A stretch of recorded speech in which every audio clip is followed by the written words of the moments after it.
The 2019 Ramon Magsaysay Award, Ravish Kumar.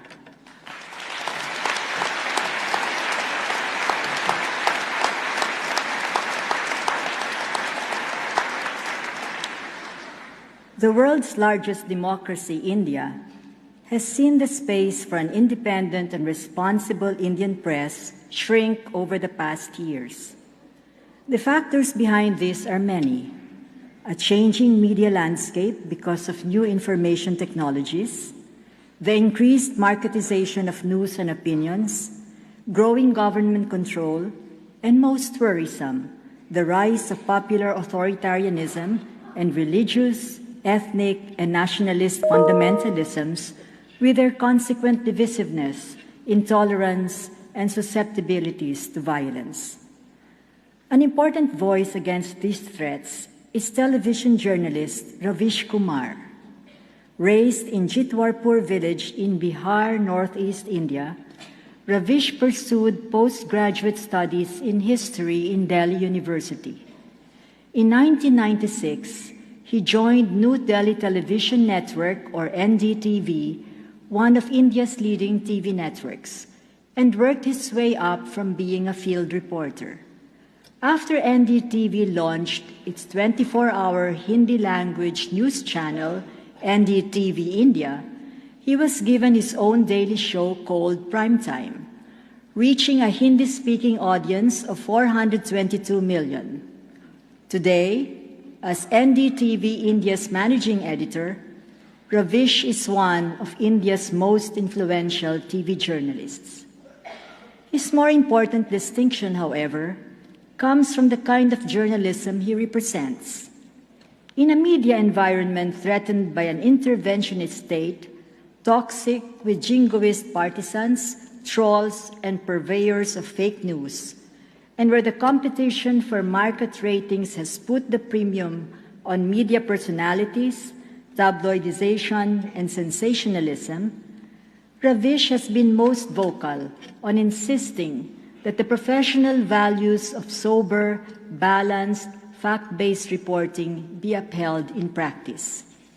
His prime-time program takes up current social issues, does serious background research, and presents issues in well-rounded discussions that can run up to 20 or more episodes. It deals with real-life, underreported problems of ordinary people, from the lives of manual scavengers and rickshaw pullers, to the plight of government employees and displaced farmers, to underfunded state schools and the inefficient railway system. Ravish interacts easily with the poor, travels extensively, and uses social media to stay in touch with his audience, generating from them the stories for his program. Striving for a people-based journalism, he calls his newsroom the People's Newsroom. Ravish is not above engaging in some theatrics himself, if he feels it effective, as in an innovative show he did in 2016 to dramatize how debased the discourse had become on TV news programs. After he introduces the show's topic as how TV news programs had descended into a dark world of angry, strident voices, the screen goes dark. And for the next hour, there is nothing but a cacophonous audio of sound bites from actual TV programs, venomous threats, and rants. For Ravish, it is always about the message, dispassionately delivered. As an anchor, Ravish is sober, incisive, and well-informed. He affords his guests the chance to express themselves. However, he does not balk at calling the highest officials to account or criticizing media and the state of public discourse in the country. For this reason, he has been harassed and threatened by rabid partisans of one kind or another. Through all this, he has kept faith with a journalism that puts service of the people at its center. Ravish sums up what he believes a journalist is in the most basic terms, and I quote, "If you have become the voice of the people, you are a journalist," end of quote. In electing Ravish Kumar to receive the 2019 Ramon Magsaysay Award, the Board of Trustees recognizes his unfaltering commitment to a professional, ethical journalism of the highest standards, his moral courage in standing up for truth, integrity, and independence, and his principled belief that it is in giving full and respectful voice to the voiceless, in speaking truth bravely yet soberly to power, that journalism fulfills its noblest aim to advance democracy.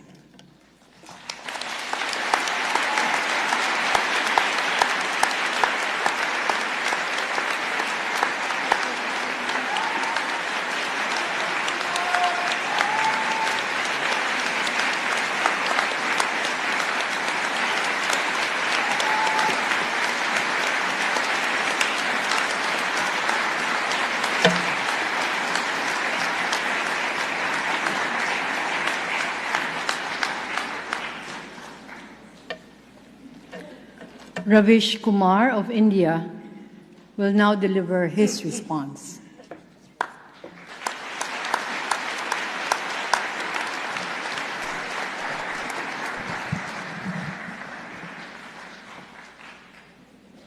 Namaskar. Vice President of the Philippines, Maria Leonor Robredo. Former President Fidel V. Ramos, trustees of the Ramon Magsaysay Award Foundation, distinguished guests, members of the Magsaysay family, fellow awardees, ladies and gentlemen. My world has changed since the announcement of the Ramon Magsaysay Award. Your hospitality has been overwhelming since I landed in Manila. The warmth and affection I have received from the foundation is no less than the honor conferred upon me. You invited me as a guest and made me feel at home.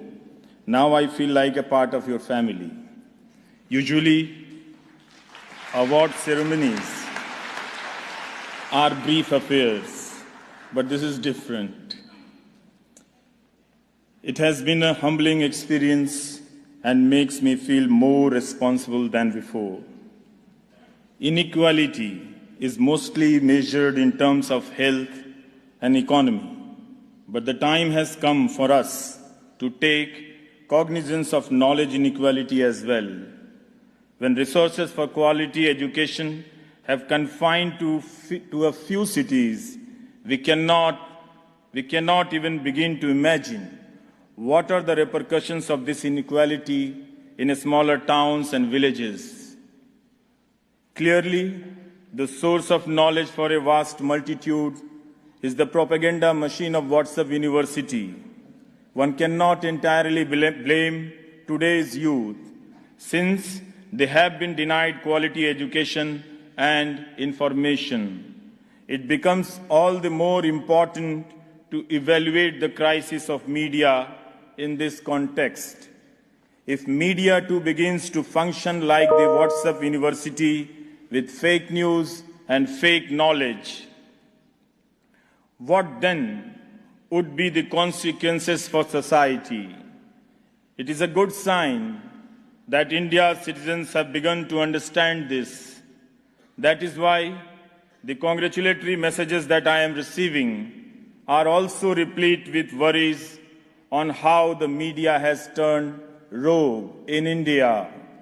Therefore, while I am happy for myself today, I am also filled with sadness looking at the state of the profession I represent. Indian media is in a state of crisis, and this crisis is not accidental or random, but systemic and structural. Being a journalist has become a solitary endeavor, as uncompromising journalists find themselves being forced out of their jobs by news organizations, and those corporate owners are never questioned. Nevertheless, it is heartening to see that there are still some who continue to put their lives and careers at risk to practice honest and meaningful journalism. Some women journalists are speaking out and managing to survive on freelance earning. With the internet still shut down in Kashmir, most major news channels went along with with government's stand. Yet, there are some who have dared to report from within that shutdown and face the wrath of the army of trolls. While institutional journalism is facing a crisis, individual journalists are struggling to survive and question authority. Can we restore the sanctity of the news? I do hope audiences will once again realize the value of truthfulness in reporting and the diversity of voices and opinions, because a democracy can thrive only as long as its news is truthful, information is truthful. I accept the Ramon Magsaysay Award. I accept it on behalf of all those readers and viewers who continue to live in areas of knowledge inequality, but have a thirst for good and truthful information and knowledge. Many young journalists realize this challenge.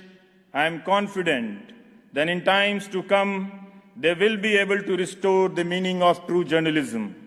It is possible that they may lose the battle, but sometimes resistance is not a matter of choice. Not all battles are fought for victory.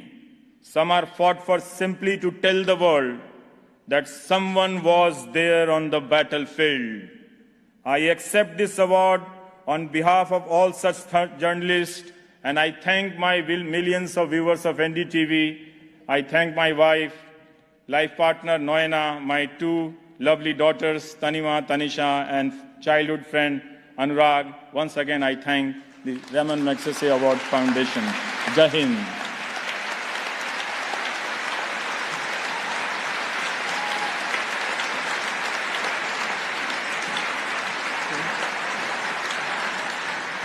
Mm-hmm.